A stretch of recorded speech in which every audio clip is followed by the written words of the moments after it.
మరింత పెరగనున్న April, June మధ్యలో గరిష్ట ఉష్ణోగ్రతలు సాధారణంగా కంటే ఎక్కువగా నమోదు కావచ్చని భారత వాతావరణ విభాగం పేర్కొంది. కనిష్ట ఉష్ణోగ్రతలు సైతం అదే స్థాయిలో పెరుగుతాయని అంచనా వేస్తోంది.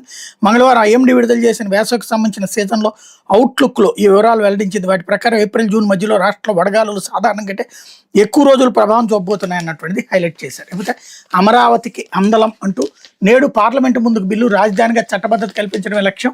చర్చించి ఆమోదించడం లోక్సభ, గురువారం రాజ్యసభకు ఆంధ్రప్రదేశ్ శాశ్వత రాజధానిగా అమరావతికి చట్టబద్ధత కల్పించే బిల్లు బుధవారం మధ్యాహ్నం 12 గంటలకి పార్లమెంటు ముందుకు రాబోతోంది. 2024 జూన్ 2 నుంచి ఆంధ్రప్రదేశ్ రాజధానిగా అమరావతిని ప్రకటిస్తూ విభజన చట్టం 2014లో సెక్షన్ 5(2)కి సవరణ చేస్తూ కేంద్ర హోంశాఖ రూపొందించిన బిల్లును ఆ శాఖ సహాయ మంత్రి నిత్యానందరాయ్ లోక్సభలో ప్రవేశపెట్టబోతున్నారు. దీని మీద సుమారు 2 గంటల పాటు చర్చించిన తర్వాత మూజువాణి ఓటుతో ఆమోదించబోతున్నారు. అనంతరం గురువారం ఈ బిల్లు రాజ్యసభ ముందుకు రాబోతుంది. ఒక రాష్ట్ర రాజధానికి ప్రత్యేకంగా పార్లమెంట్ చట్టబద్ధత కల్పించే బిల్లు ఇటు ఆంధ్రప్రదేశ్, అటు స్వతంత్ర భారత్ సమాఖ్య చరిత్రలో ఒక మైలురాయిగా నిలవబోతోంది.